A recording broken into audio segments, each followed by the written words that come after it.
Hey everyone, and welcome. So, you're aiming to be a cbse topper in 2026? Well, you are in exactly the right place. Over the next few minutes, we're going to break down the complete master strategy, pulling back the curtain on how the highest achievers actually prepare. Ready to get started? So let's get right to it. You want to be a topper in 2026? Look, I know it sounds like a massive goal, but trust me, it's totally doable. The secret isn't just about working hard, it's about having a smart plan. And that's exactly what we're going to build right here, today. So here's the game plan. We've broken it down into 4 simple parts. First, we'll build the Topper's Foundation, figuring out what to study. Then we'll create the SMART system. That's all about how to study. After that, we'll talk about mastering finesse, which is your revision and presentation. And finally, we'll lock in the winner's mindset, a clear 4-part path to success.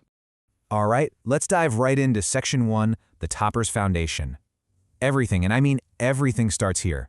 Before we even think about timetables or special techniques, we have to get the what right.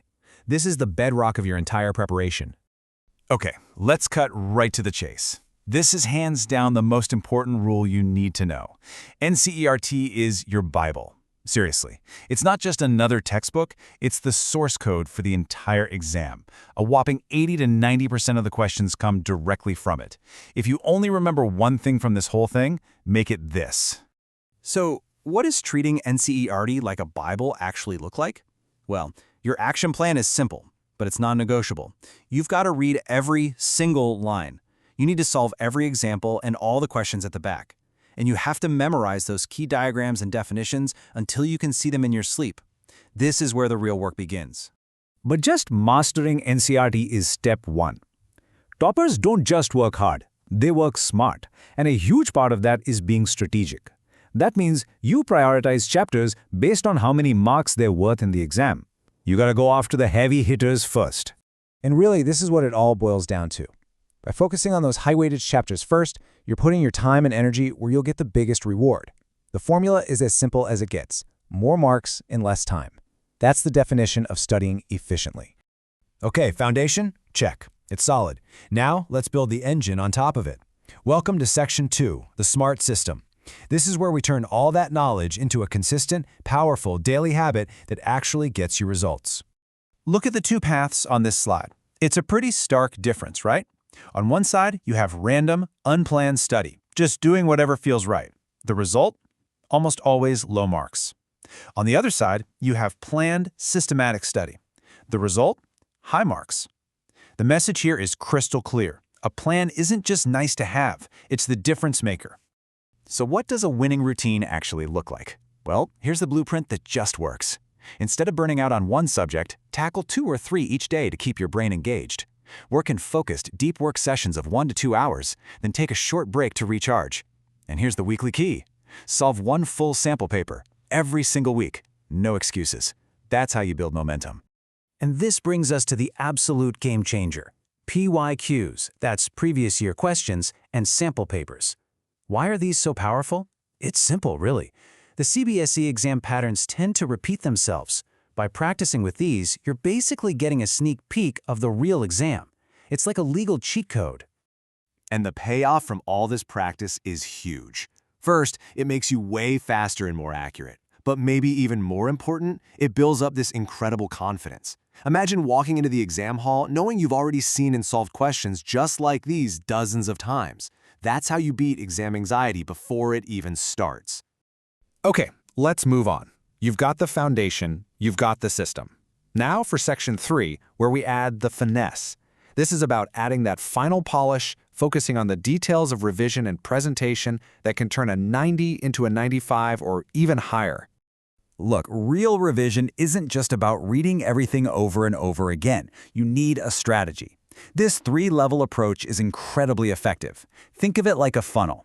You start broad with your first revision, covering the whole syllabus.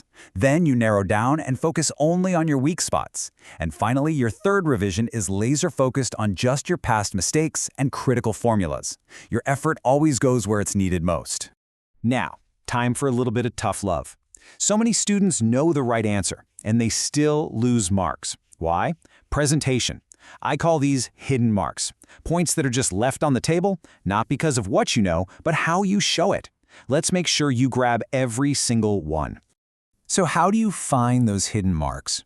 It's actually easier than you'd think. It's all about making life easy for the person grading your paper. First, underline your keywords so the important stuff pops. Second, always write your answers in a clean step-by-step format. And finally, just keep your handwriting neat.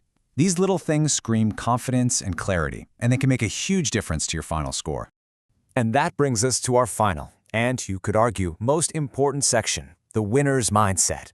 You can have all the knowledge in the world, you can have the perfect system, but if you crumble under pressure on exam day, none of it matters.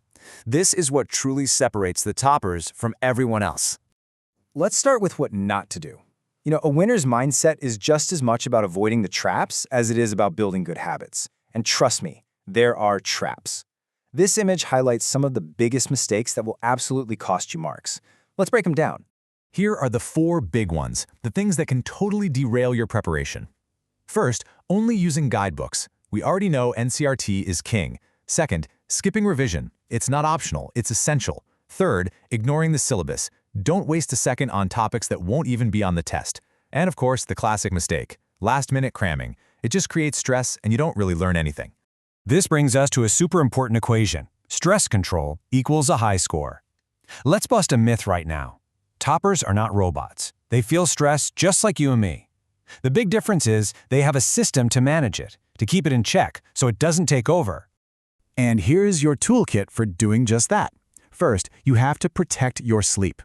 Getting 6 to 7 hours of good sleep is non-negotiable for your brain to function at its best. Second, take those short, regular breaks we talked about.